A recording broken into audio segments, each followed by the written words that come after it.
So as I said, the first week, the topic was the opposite gender. The second week, the topic was struggles related to parent, relationship with parents. And now the third week, the topic is squad goals. So when we say squad goals, we're speaking about struggles related to keeping good company. Our parents, our teachers have all told us keep good company, keep good company. But it's not as simple as that. There's so many related dynamics. There's so many related struggles. And I'm going to ask people in the comments as well, please share with us what are the struggles related to good company, sometimes finding good company and then maintaining that good company, and perhaps good company is not so frequently found in today's time. Well, all of these struggles, please share with us in the comment section. What are the struggles related to good company? Qari Zakariyya, let's start with you this evening. Qari Zakariyya, tell me, you know, we used to have a game online on PlayStation and on computer called Sims, where you could customize people and you could customize a family and that type of thing. I don't know if you can relate to that. But then in FIFA as well, you can customize a player, choose his hair, choose his clothing, choose his soccer boots. So in the same way, if you had to customize the ideal friend, never mind the ideal group of friends, the ideal friend, what is the ideal perfect friend for you in your mind?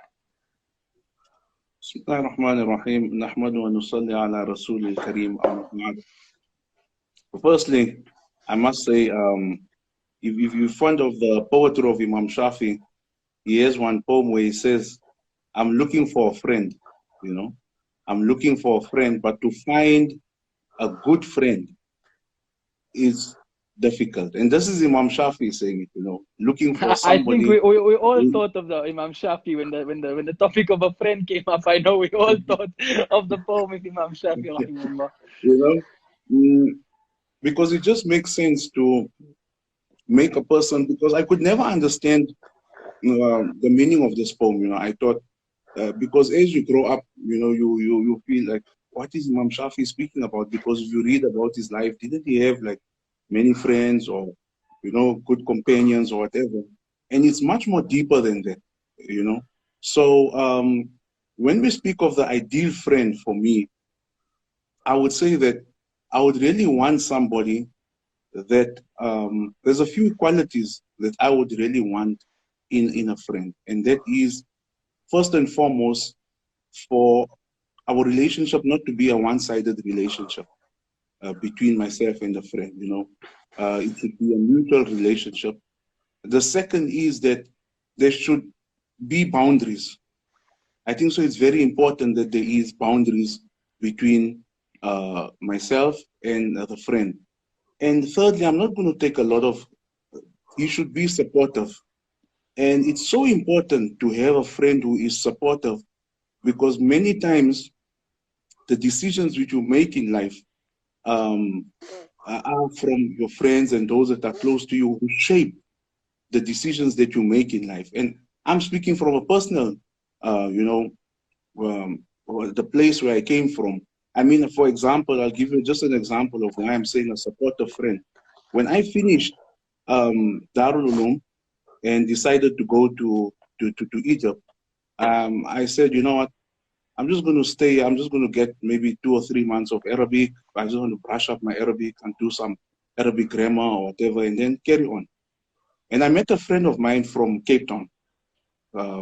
He was a bit elderly person. And we just met. He didn't know me from before. I didn't know him. We just met at a lunch where all the students were gathering. And he said, "Oh, mashallah, you from Johannesburg?" I said, "Yes." He said, "I'm from Cape Town." He said, "What are you doing?" I said, "No, I'm just here for 6 months, and then I'm going to carry on." And he said to me, "Relax with that idea. Come with me tomorrow to the university. Come and see the place. Let me take you around. Let me show you what's happening here. Let me show you the different type of faculties they have. And then you can make your decision, your decision. Don't be so, you're fast in your decision." And that is what I'm saying, because I then carried on to stay quite more longer in Egypt.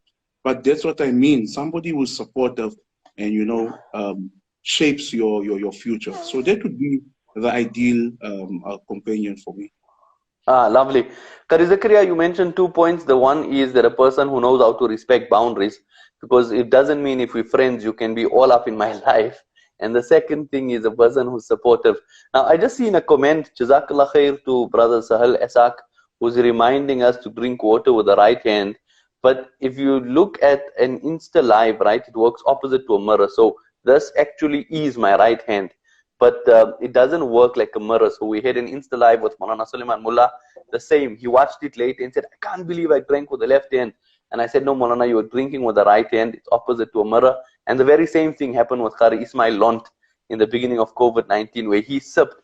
And later on, he watched the live and he thought, hey, how did I drink with the left hand?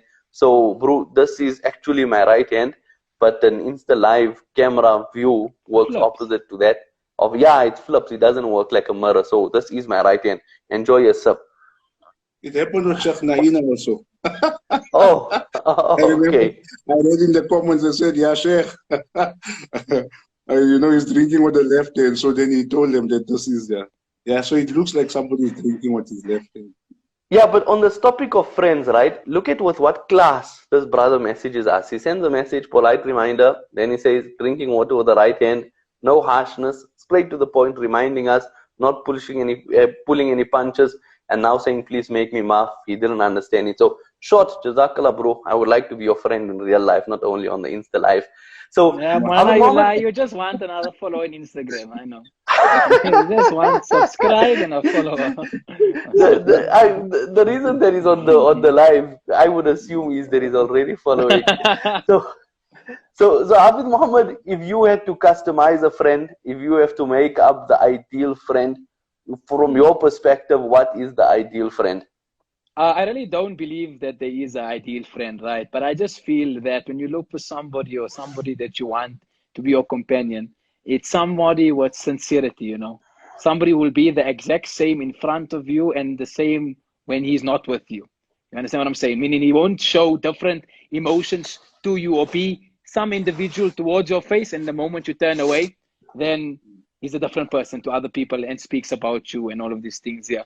And I don't think that we are capable of identifying a sincere friend. I think now all of us have gone through life, nah, where there's been so many people who have come in, so many people have gone out. And that's why beautifully, you know, I'm not too sure who mentions this saying that Ahbib Habibaka, that when you love moderately, for one day, your lover may become your enemy. And hate moderately, for one day, your enemy may become your lover. And honestly speaking, all I want is in life a friend who has sincerity with regards to who he is to me. You know what I'm saying? And throughout, I'm only 23, but we've seen so many people come in, so many people go out. Because we know that at the end of the day, there's only a few that are actually your friend. You know, that's what Rasul Sallallahu Alaihi Wasallam, he had the Sahaba radiallahu anhum, but he didn't have a friend. If he had to take, you would have taken Abu Bakr radiallahu anhu. Because at the end of the day, there are only three people. Allah subhanahu wa ta'ala, three individuals, Allah subhanahu wa ta'ala, your parents, are those, you know, specimens, or those people who actually show you true love, who actually care for you, and are actually there for you when you need them to be. I mean, if we look at the situations that we find ourselves in, right, I need someone that when I need him, he's there for me. He's there for me in my good times. He's there for me in my difficult times. That he doesn't only look at my bad, but he also acknowledges my good. So you need somebody that, you know, you can trust, somebody who is sincere in who he is to me. Not just there because, oh, okay, this guy's a cool guy, or he has money, or, you know, or he can get this, or he can do this. So somebody with sincerity is somebody and a quality that I look for, or that I would thrive, you know, in finding when I look for somebody who's a companion. I think in every faculty of life, that ikhlas or that sincerity from somebody is the most important thing. Because you can't be a husband or a wife if you don't have sincerity. You can't be a friend if you don't have sincerity. That's why we see that one day you'll be with this guy, the next day you're not with that guy. Because it fluctuates. Because when you're in one group, you this person, you're in another group, then you're another individual. So I think that aspect of being sincere and being true to who you are, to your friends, is the most important key. And I think sometimes, Mona, we emphasize on what we need to look for in a friend, but we forget the same qualities we want to find in other individuals. We need to adopt those qualities in ourselves. I think that's the most important thing, you know. Sometimes we feel that I don't want a bad friend, but the question is, are you the bad friend? Are you the one that's being two-faced. Are you the one that's not showing sincerity to the other individual? You know, so that's Lovely. what I think. What I think is, yeah. Lovely. From my understanding of what you're saying, the first is don't have an over expectation, because there isn't a perfect friend. People Exactly. are human just as you are human. And then the second thing that you say, the hallmark of a good friend is a person who is sincere. What you see is what you get, and in Yes. front of you and away from you, there's consistency. It's the same person. Yeah. Now, there was a beautiful bromance, a beautiful relationship between Sayyidina Rasulullah sallallahu alaihi wasallam and Sayyidina Abu Bakr radiallahu anhu. And one of the beauties of that relationship was that they were both able to fit into one another's vision. They were both able to see the future, support one another, and work towards that common future, you know. So when Rasulullah sallallahu alaihi wasallam came back from Mi'raj, people asked it, Abu Bakr radiallahu anhu, would you believe somebody who made such a claim? And Abu Bakr radiallahu anhu wasn't willing to believe something like that. When they said that it is your Habib sallallahu alaihi wasallam, then the situation changed. He said, no, if he, my friend, Khalili, Rasulullah sallallahu alaihi wasallam said that, then it's a complete game changer, because that's the type of person he actually is. So he was supportive and understood the vision of Rasulullah sallallahu alaihi wasallam. When it came to the time of Hijrah, Rasulullah sallallahu alaihi wasallam just indicated to him that, look here, you are my companion on journey. Immediately he got the camels ready, he got the patkos ready, he got his entire family involved. Whilst they were in the cave, Sayyidina Abu Bakr radiallahu anhu's children were bringing provisions to the cave. But it was the two who were on a vision together. They had the same goals, they had the same aspirations, and they were working together to achieve that. Now, people, al-mar'u ala dini khalili. A person is on the religion, on the lifestyle, on the vibe, on the wavelength of his friends. So if you want to know how a person is going to turn out in a few years' time from now, then check the type of friends he's keeping, and that will explain to you, or give you some sort of a picture of how this person will turn out because of the impact of friends. Let's move on to a group of friends. Now, in the first circumstance, you were reliant on other people, right? You were saying what is a next person's responsibility in a friendship. But now if we turn the perspective to a group of friends, and we say, what is the ideal group of friends? What should their meeting up be like? What should their mindset be like? What type of things they should be getting involved in? The ideal squad goal, group of friends, you know, what type of group of friends should you be aspiring towards? And there's beautiful examples like the Ashabul Kahf in the Quran, and there's so many other examples. Qari Zakariyya, if you see a good functional group of friends, or if you could customize a good functional group of friends for the youth, what would that group of friends be like, and what would they be thinking like, and what would they be getting caught up in? I think so. It's so important to, you know, a group of friends. Although, you know,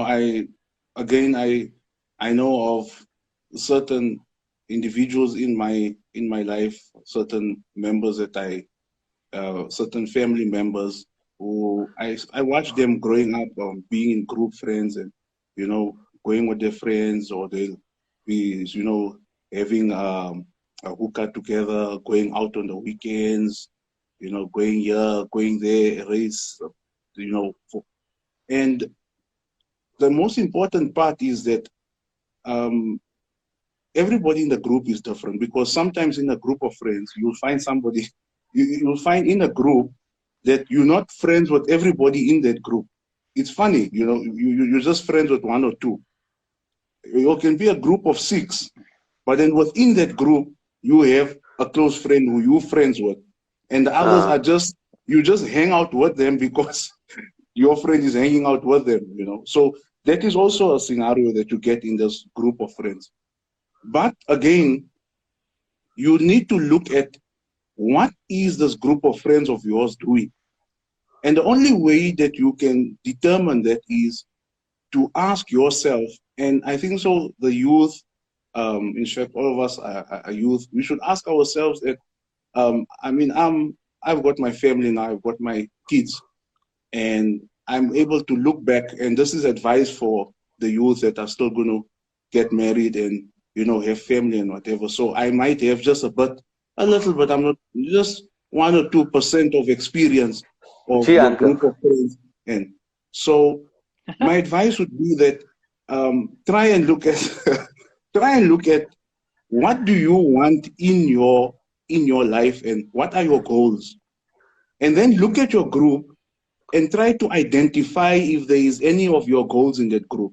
Because I'll tell you Sure. something that many times the groups that you spend time with, if they just chilling out, relaxing, just having fun, not working hard, not studying together, there's, you're just having a good time in that.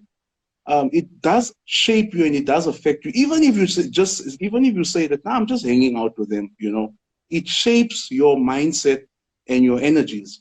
And so that would be my advice when you join these groups. It's for you more to look at yourself and see what are your priorities in life, and if you can identify that in the groups, then go ahead and hang out with them. But if you're not identifying any of your goals or your objectives that you want to reach in life, then I think so you should take a step back and really analyze that, is this the group that I want to spend my time with, or is just this a group that, yes, we can go and have a soccer game together, yes, we can go and have a meal together, but this is not my priority, or this is not my main focus, and it doesn't affect my goals and my objectives that I want to reach in life.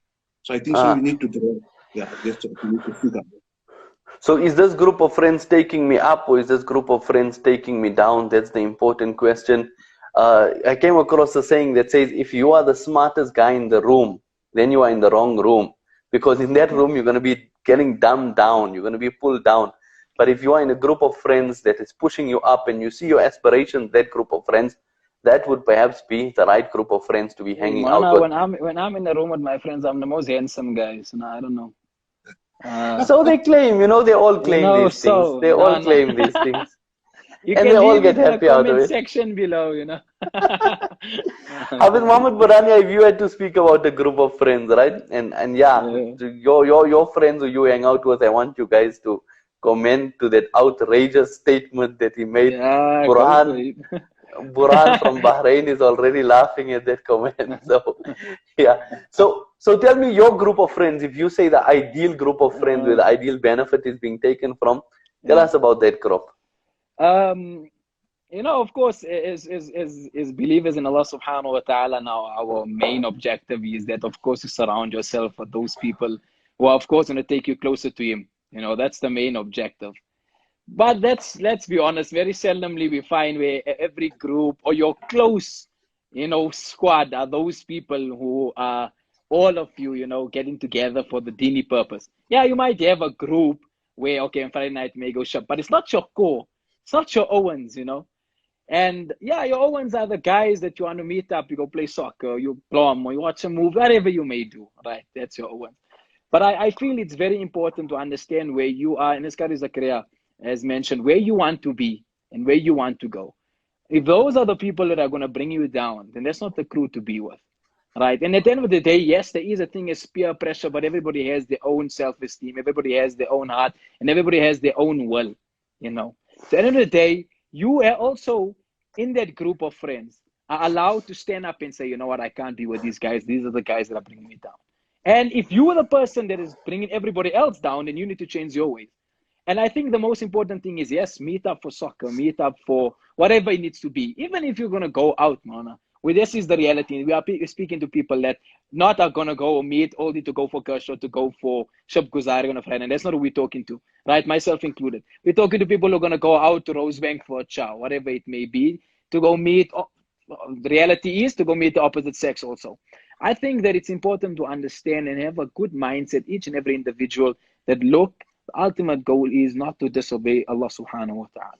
That honestly is the ultimate goal and the ultimate squad that we should look for. That when I go out, that when I go to eat, yes, I can go have fun. Yes, I can joke. Yes, we can talk. All the nonsense we want to talk, fine, no problem. But then there's also the limits that, okay, I can't go to the club. Okay, I can't drink. Okay, I can't snuff that line of cocaine, because that's the reality of who we, surrounding ourselves with. So it comes down to the objective, and the whole mindset of the group must be one that, listen, let's have fun. But let's also know that at the end of the day, we are believers in Allah subhanahu wa ta'ala, and we cannot transgress the limits. Al-mar, as Manana said, Al-maru ala dini khalili. That's the most important thing. shape your life around those people who will take you closer to Allah subhanahu wa ta'ala. And many a times we feel that we need to shape around people who will help us study or help us, won't distract us from finding our degree, or won't, bring us down in terms of dunyawi things or dunya things. But at the end of the day, we need to surround ourselves with those people who will not distract us from the ibadah of Allah subhanahu wa ta'ala. When I go out, sharp, let's go eat. But Spa also got a Jamaat kana, so let's go make our Isha Salah in Jamaat. So that's the most important thing. Surround your aspects, surround your mindset. Find those people who will drive you and bring you closer to Allah subhanahu wa ta'ala. That's in every faculty of life. When you find a spouse, Rasulullah said, look for the beauty. Of course. Look for the wealth. Of course. Look for the lineage. Lovely. But, oh beloved servants, that be successful with regards to her deen, because that's what will take you and assist you in both the worlds. I mean, Amr bin As radiallahu anhu, if I'm not mistaken, is the rawi of this hadith. He says, in this dunya, everything is a piece of enjoyment. But the best commodity of this world is a pious woman. Why? Because she'll assist you in this dunya and she'll assist you in akhirah. So surround yourselves with people who will give you enjoyment in dunya, but will build you your jannat in akhirah. And are those the people that you want to enter jannah with? So I feel that's the most important thing. So you raise a beautiful point, and I think your point is focused on balance. People who are fun, people whose company you enjoy, people who you can call your owns, they give you that escape, but at the same time there are people who have limitations when it comes to deen, and you remind one another when it comes to deen. Now if you look at the story of the Ashabul Kahf, according to Anwarul Bayan, these youngsters didn't know one another. They didn't know one another. It wasn't like a squad of friends were working together to please Allah. No, they were all loners. Why they were loners? Because they were going against what everybody else was doing. Everybody else was worshipping idols. Everybody else was disbelieving. Everybody else was getting involved in the wrong things. These young people were loners. They didn't have friends because they wanted to be different from everybody else. But because they were loners for the sake of Allah, Allah united them with a squad. And either they get united with their squad in the dunya, or they get united with their squad in the akhirah. So they then found one another, and then they created like a type of a center where they would meet up, and that center would be a space where the iman would be preserved, and the iman would also grow in that space. And eventually that center was then detected, and it was brought to the attention of the authorities.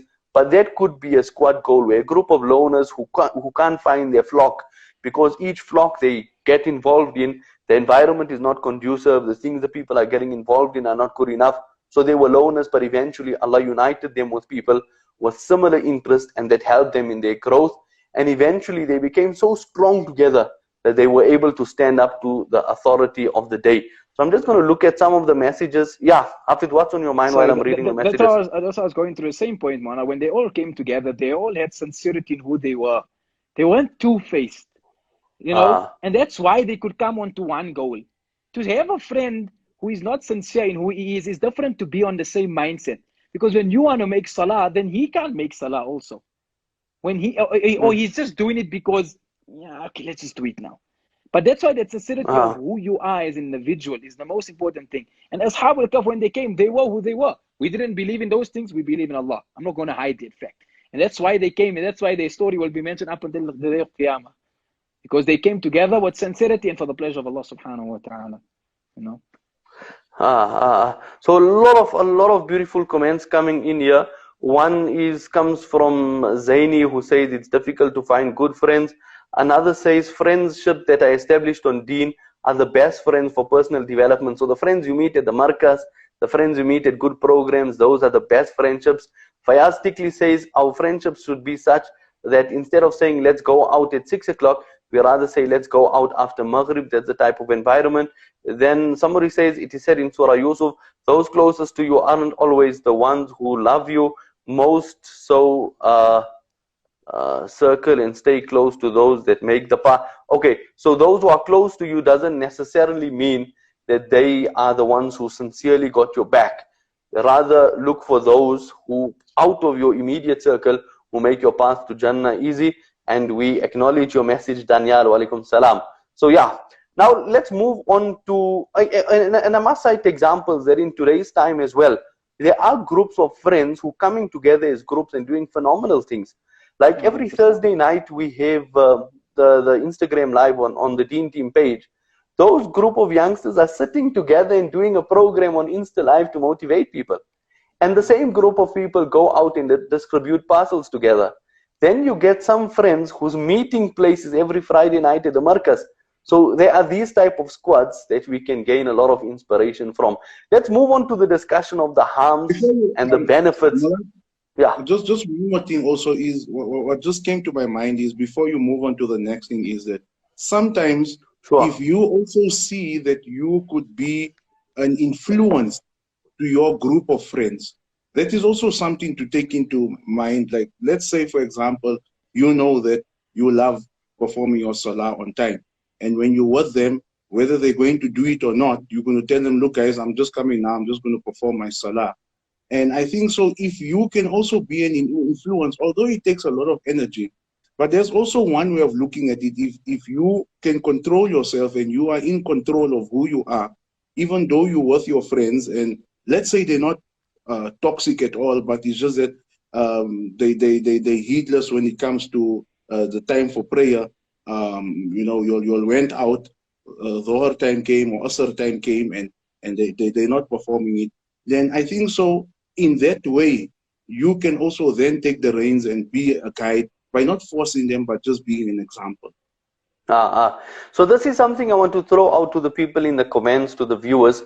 There are situations when the group of friends are not perfect and are not even close to ideal, but you use that as an opportunity to influence people to goodness. It's a very fine line to draw, because how strong are you and whether you will be able to influence, or sometimes you do get caught up and it's counterproductive.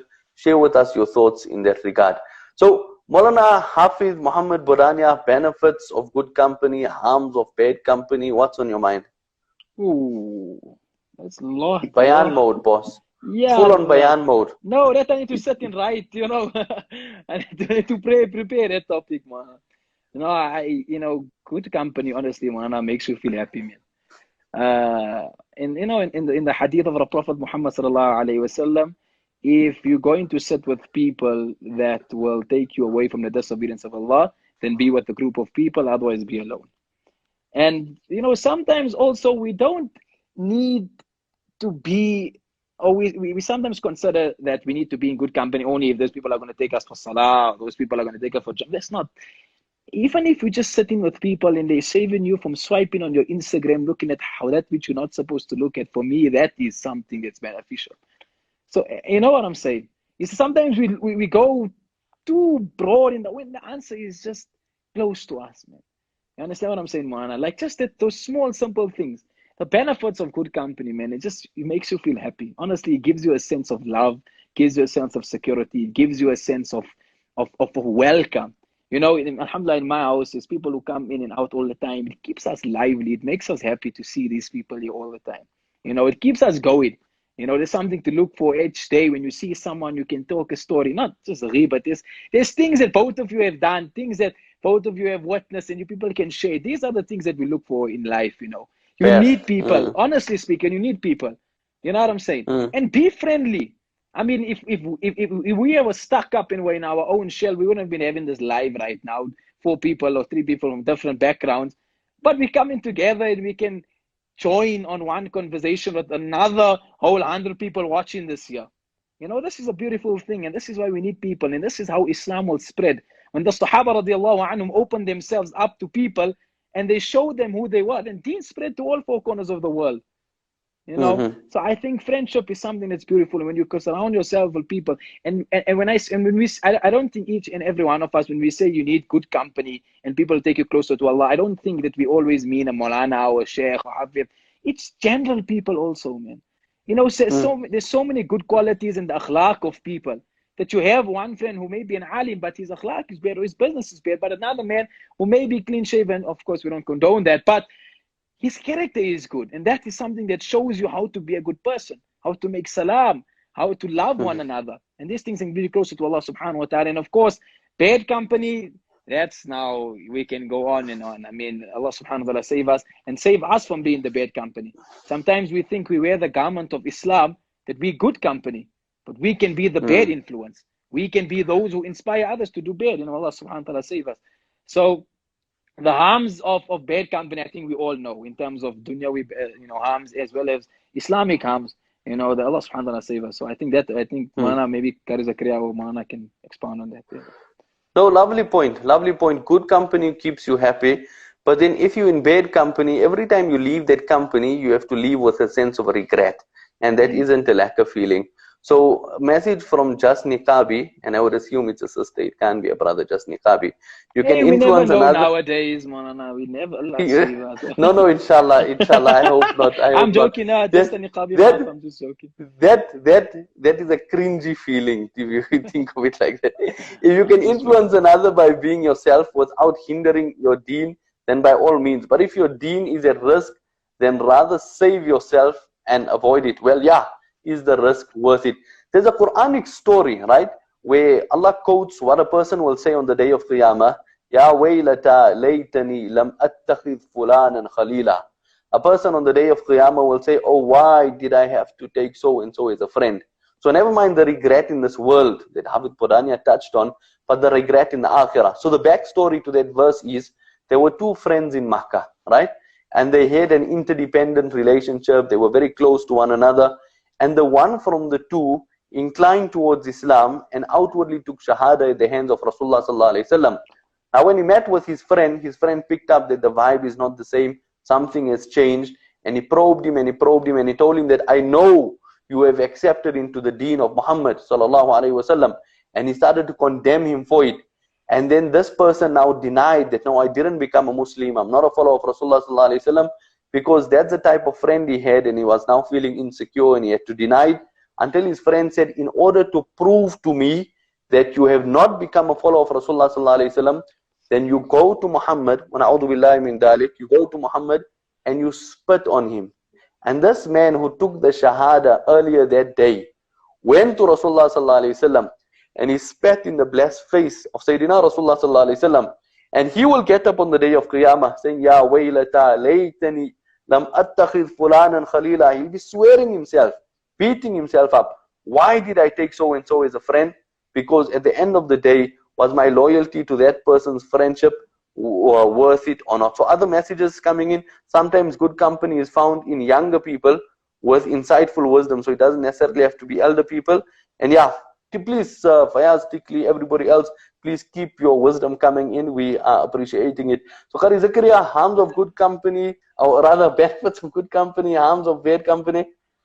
I'll tell you. There's like benefits in bad company also.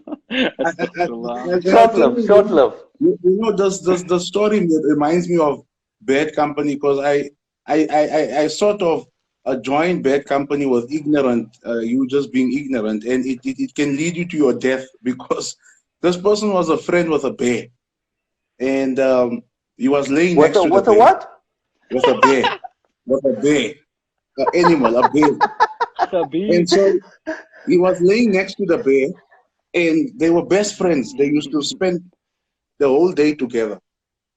And so one day he was laying and taking a nap, and the bear was sitting next to him, and a fly came and sat on his forehead. And he, tried to, swoosh or swat the fly away, and it came and sat on his forehead again. So this bear thought to itself that, you know what, this fly is troubling my briar. Let me help him, right? And so when it came and sat again, out of,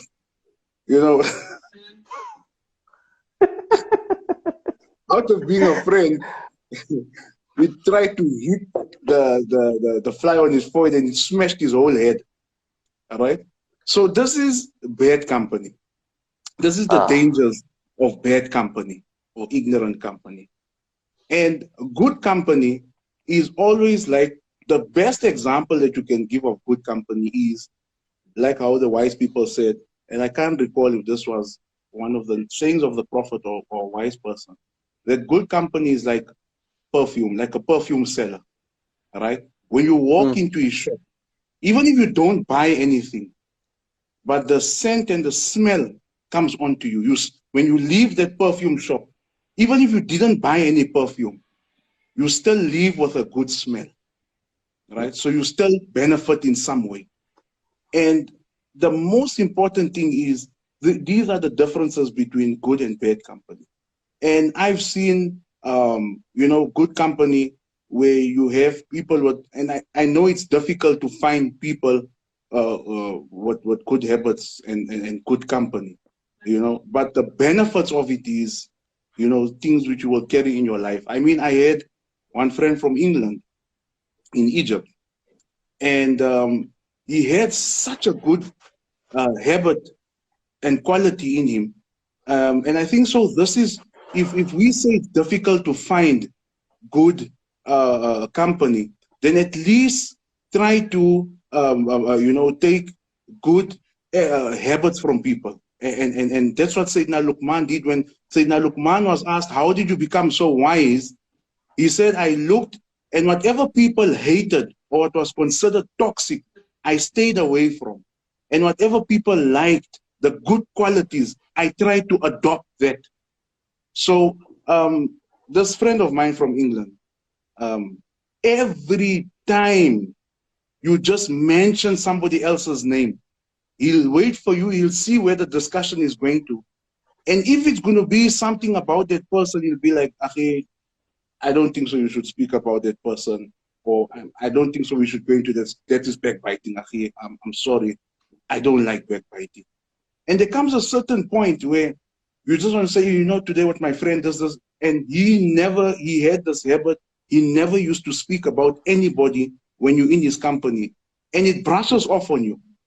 And when you're with him, you know that there is boundaries, and you start to adopt that. I remember once I met one person who said he went with some of his friends for fishing. And this was a married person. He had children. He said, Mulana, I never used to perform my salah. I was heedless when adhan used to go. I never used to perform salah. I could hear the adhan and I was just so lazy. He said, anyway, these friends of mine, they invited me for fishing. And there was this one brother in the fishing. He had this habit that Fajr time in the morning, he would phone his wife and I would listen to him. I'm in my sleeping bag and I can hear him asking his wife, did you perform your salah? Or he calls and asks, did you perform your salah? He said, I started crying in my sleeping bag. I thought to myself, this is what I want to. I have a family. I have children. Look at, and he said, up until today, he hasn't missed not one salah. So this is the benefit of good company and bad company. It's all like Hafidh was saying, it's all bringing you, when you choose good company, it's not for anybody else, it's for yourself to bring you closer to Allah subhanahu wa ta'ala. And that's why it's so important for us to search for good company. You know, and I always say this here before you carry on. Maulana Ashraf Ali Thanwi, I always have this. Many times you say that. Qari Zakariyya, I'm going to just interject. I urgently need to excuse myself, right? I'm going to take a few minutes off. You guys continue with the discussion and I'll be back in a few minutes, right? But please carry on. And at the top of the hour at 12:30, we bring the conversation to an end. But please excuse me for just a few minutes, right? Okay, no problem. So obviously, I was reading this one, you know, this one saying of Maulana Ashraf in his biography, and he said something very beautiful. Many times we say that, you know what, let me have fun now. Let me be with this company. Let me be with these Owens. You know, YOLO. You only live once. Yeah. You know, and sometimes we have this vision where when I become older, then I'll be in the masjid and I'll change, and you know, then I'll catch up with everything. You know, and we don't have that guarantee. We can see it in today's time. You know, and Maulana Ashraf mentions in his book, and this is something to think. He says, when a couple decides to have a baby, the influence and the character of the child will be determined from the very first time that you'll even think of having a baby. What you'll do from there, even before the relations or the coitus, or before you'll have that close relation, even before that, the way you'll approach it, what you'll do, who you are as an individual, who your spouse is, Yeah. All of that will play a role in the child. The reason for mentioning this example is that our friends, it's never, we can't say that, you know what, I'll be his friend and whatever. We need to make a decision because, you know, our lifespan is so short. We don't know how long we're going to be around. And it's so important for us to make pertinent decisions that who is going to be my friend, who is going to influence me, who's going to have an impact on me. Yeah. And this is who I want to choose. Because when we look at scholars, and this is for anybody, whenever you search for scholars, put any scholar's name, and this I'm telling the audience, put any scholar's name. For example, put Ibn Khaldun, or put Imam Ghazali, or put Fakhruddin al-Razi, you know, or put Ibn al-Arabi. Put any of those names on Wikipedia, and at the bottom, just go and you'll see influenced. All of them were influenced by somebody to become who they are. They were influenced. They took that person as a companion, as a confidant, as a guide, as somebody. And there's not one scholar's name that you will put on that, if you're searching for his name, where you won't see that he was influenced by somebody else. And that is the practice, that the friends that we choose will shape and influence our habits and have an impact also on our habits. You know? Yeah, those people So around you it's play so a very big important. impact on who you are. They play a very big impact on who you are. Beautiful from that who you're hadith going to. of the Prophet Muhammad sallallahu alaihi wasallam, كل مولود ولد على الفطرة. I mean, it's clear from there that every person is born upon the fitrah to worship Allah subhanahu wa ta'ala. But then the environment that he is and the influence that he gets from those people around him, whether it be his parents or so forth, divert him from the worship of Allah subhanahu wa ta'ala. You know, the Prophet sallallahu alaihi wasallam from those times was telling us. So I think a person is a fool if he thinks that he will not be influenced by those around him. But I think he's also a fool to think that he's only influenced by those around him. Because sometimes we may be surrounded by bad people, but we can shape our own future. We can shape our own future. Sometimes we always put the 100%. blame upon, no, this, you know, I'm part of these guys here. No, this guy told me, وَلَا تَزِرُ وَازِرَةُ وِزْرَ أُخْرَى. You won't answer, you're going to answer on that day. You know what I'm saying? Exactly. And we all have this willpower, man, where we can pick ourselves up. Where if somebody tells us to do wrong, say, no, I don't have to do it. I don't need to fall into your trap. You know what I'm saying? So, yeah, you know, sorry. That's 100% true what you're saying, and that is right. You know, you're 100% correct by saying that you can't put all the blame. You know, like it's almost like Shaitan says that what did I do? All I did was put the honey on the wall. Exactly, you know? Exactly. You say it. Quran is mentioned. You know, these are the important things, man. So you're right. If you know, if you are influenced by somebody else and they make you do things which, you know, you later on are going to regret, and that, you know, yeah. So you're right. You have the power to say, no, I don't want to do this. Exactly. I read one very interesting thing of one of the clinical psychologists who made mention, and he said, one of the things that you can do also to, you know, to determine your squad or your friends that you have now, he said, draw up a list. And I remember when we were doing counseling, you know, they have something which they call the T-shirt challenge, where you know, it's like a T-shirt, but you write all the negative and the positives. You know? What you see, what other people see. Yeah, and then you know, you ask people.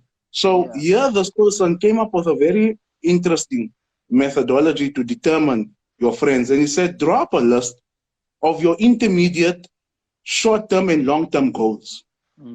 Yeah, right? Your intermediate, short-term, and long-term goals. Right? Let's say you're still in grade 5 or grade 6 or 7 or 8 or 9. You want to finish matric. You want to go study. You want to go to university. You want to get a master's in something. All right?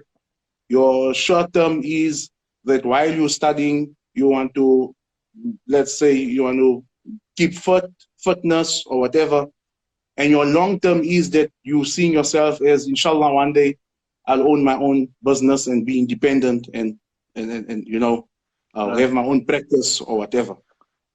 And you said, note it down, and both in your personal and your business, this list of your intermediate, short-term, and long-term goals, both in your personal and your business. And then you must write down who did you meet from Sunday midnight until Saturday midnight for 1 week. Who you met with, who you spent time with, who you sat with, who you went out with, who you discussed, who you confided in, who you had lunch with, who you went out with, you know, and then compare in that list of yours and the goals that you set out for yourself, who can you identify from all of those people that you met in terms of helping you reach that goal?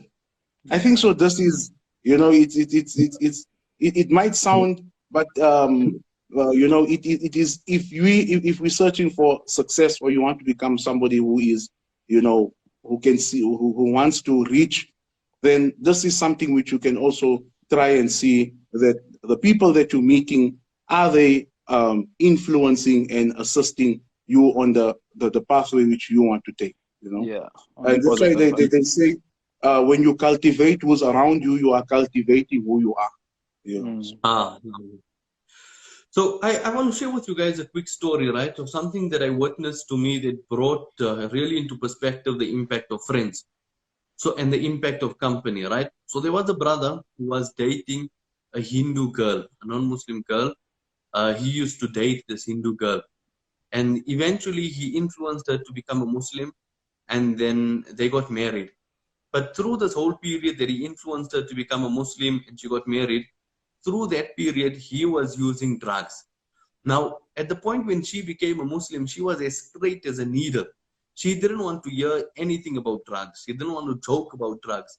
Even joking or seeing people high would offend her. But he low-key was using his drugs, and he was carrying on doing it as he was doing. And she was growing in Iman as this new revert Muslim sister was enthusiastic, and she was learning about Deen. Their relationship had progressed and went on until eventually he started to joke about drugs, and she became tolerant towards the joke about drugs. Then eventually she caught him once or twice, and she became a bit tolerant to the fact that he's using drugs. Then it came to a point where she didn't want him to be using drugs out of the house. He should use drugs in the house.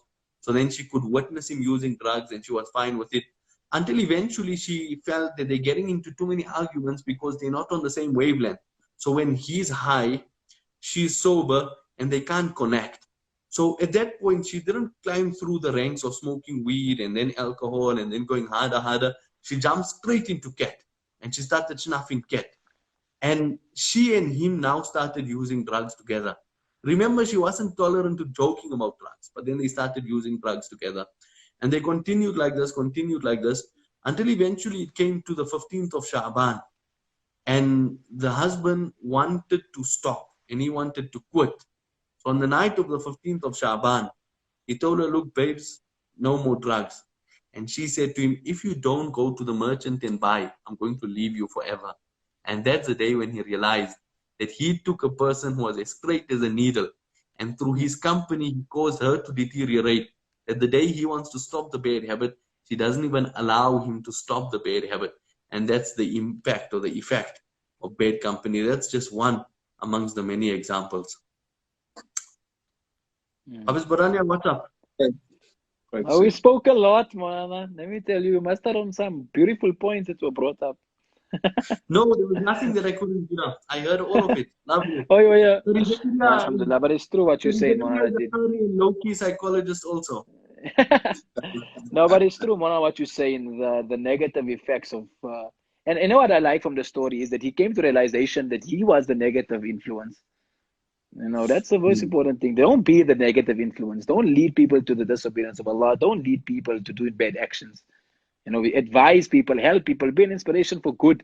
When you leave this world Leave with an imprint of that I help someone do something good. Don't just go without. You know, they say go out with a bang. Go out with a bang on a positive note. You know what I'm saying? When I Problem help someone, yeah. you know, I think Allah. so. I think so. The important part also of choosing friends is that, you know, I'm sure if you ask any married couple, you know, after the honeymoon period, you'll become, in some way, you'll become friends, you know. So I'm still it's waiting so for the honeymoon important. period. Yeah, you see. So it's so important that if you know how to choose friends and you've got this good habit friends, and it becomes so easy for you to then maneuver in your in your relationship, in your marriage, because you know, you've always uh, been choosing good friends. You know, you're full of wisdom. You know how to you know, you know how to take criticism. I remember Imam Ghazali wrote something where he wrote about friends, and I don't know why it slipped my mind to get but Imam Ghazali wrote about friends, and one that I can remember that he wrote about was that if you have a friend and that friend of yours doesn't tell you when you're doing something wrong, or doesn't advise you and say that I don't think so you should have used that word, or I don't think so you should have said that, then Imam Ghazali says that that is not a friend. You know, it's just somebody who you are spending time with, because true friends will really not be scared to go deep. You know, that's a true friend that goes deep and tells you about yourself. You know, Imam Ghazali even mentioned one part where pay somebody to tell you about yourself. You know, pay somebody and let them tell you if you really want to change. Because yes, I remember this whole discussion was that let's say you have love for material. For example, let's say you have this love for material and you can't, you know, you just love shopping, you love brand names, you just have this love for material. And Imam Ghazali was giving solutions of how to kill the root of of these you know, habits, because many a times you know, there's different ways. So you get two types of medication. One is by the chemist, the you know, the normal medication where you got a headache, you take a grandpa or Panado or aspirin, it just solves the headache for today. 3 4 hours again, you have the headache back again. Or you find out the real cause, the root of it, and you go and try to fix the root so that you destroy the whole symptom. And similarly, so he was speaking about this, and he was speaking about if a person really wants to leave this, you need to find the root of everything. And that's how he spoke about if a person wants to know about himself, then you need to keep friends who will tell you. And if you have friends who laugh at everything that you do, old person pass, you're making fun of that old person. You're making fun of other people, how they look or how they speak. You're making fun of somebody's hair or somebody's, you know, the way they are. And your friends are laughing. Imam Ghazali doesn't term those people as friends. And he is one of the greatest philosophers, you know. He doesn't term that as friends. A friend is when you do something like that, he says to you, that wasn't right. That is not cool, you know.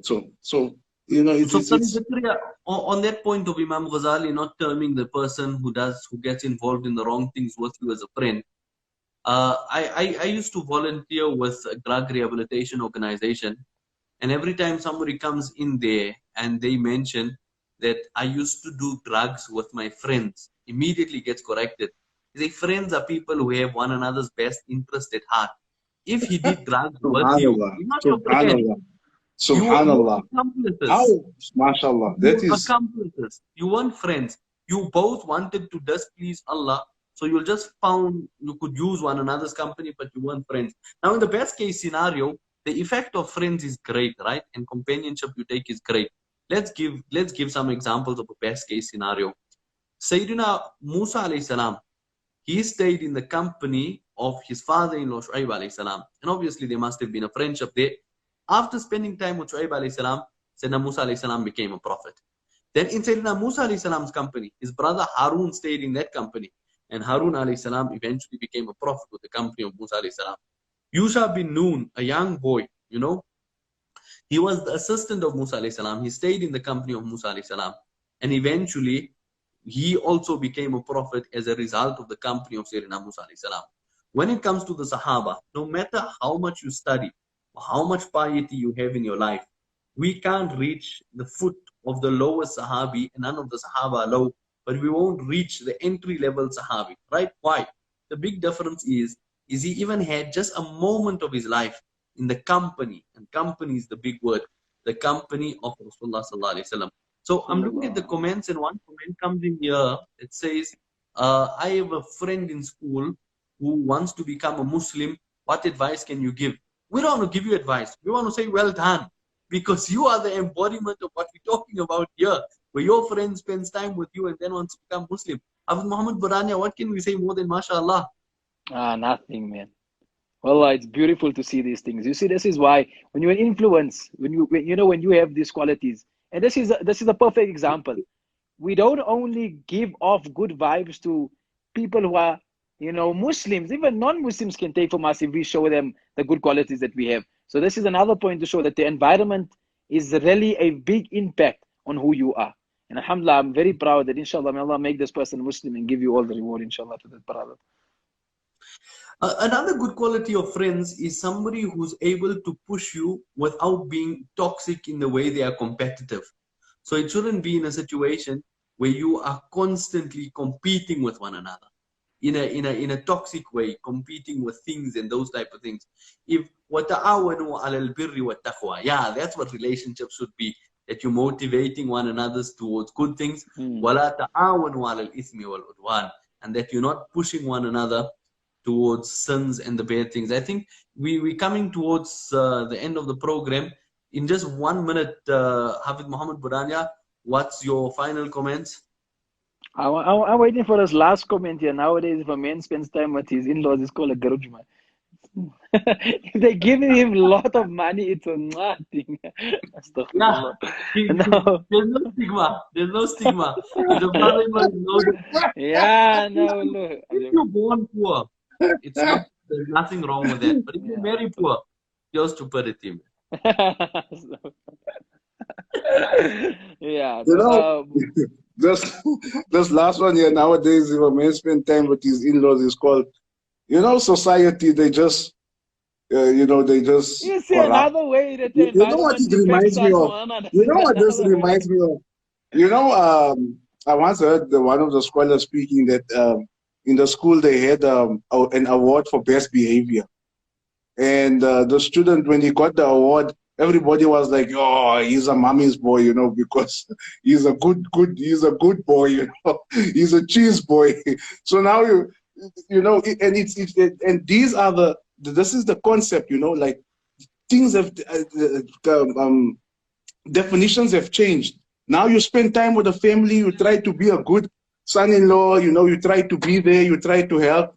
Then so I think so. Again, it's just knowing your priorities and what you need to do, your character, and always refining your character. For the person that asked that, I think so it's not a problem to spend time with the in-laws. It did not go back to what's your objectives. But if it's out of goodness and your wisdom, and they probably need your help, and you have a good connection, then I say 100%, carry on with that, inshallah. Inshallah. So Hafidh, sorry we interjected you with that comment. What was your last thoughts? I just want to say that whenever we go out to look for that perfect friend, I think we should strive to be the perfect friend. Take people towards Allah subhanahu wa ta'ala, show the best of character to people, be true of who you are, and always keep it.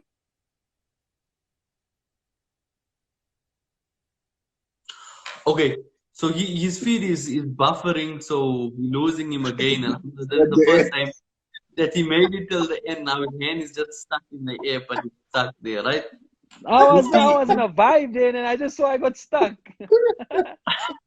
Yes. You should pay your internet bill, right? You should pay your telecom bill, man. I was working so fine till now. Wallah, I wasn't getting stuck. I don't know what happened. Oh, okay, my last point was keep a smile on your face and be a source of happiness for other people. Right? Ah, That's my... lovely, lovely. Jazakallah khair. Mufti Zubair Bhyat says, and it's a lovely quote, a friend in Deen is a friend indeed. A friend in Deen is a friend indeed. Gents, Jazakallah khair for your time. Can I just touch on this Garjamai thing? I know it's off topic, right? They started something here, right? It just kills me. Sayyidina Musa alayhi salam, when he was driven out of Egypt, he laid under the tree and he made a powerful dua. He said, Rabbi, oh my Lord, inni lima anzalta ilayya min khairin faqir. Oh Allah, I am dependent on any goodness you want to send in my direction. As a result, Allah gave him a wife, Allah gave him employment, Allah gave him prophethood. As a result of that dua, oh Allah, I am in need of any goodness that you want to send me. Sayyidina Musa alayhi salam became a Garjamai, which when he asked for goodness from Allah, Allah made him a Garjamai. Let's reframe this Garjamai. That's a hell of a tafsir you making on this ayah. Yeah. I'm writing this in my examination paper when they ask me, Garjamai is the one. That's khair. Gents, next week, inshallah, next week we'll have Hafidh Ahmed with us as well. He's just been unwell. Until then, assalamu alaikum wa rahmatullah.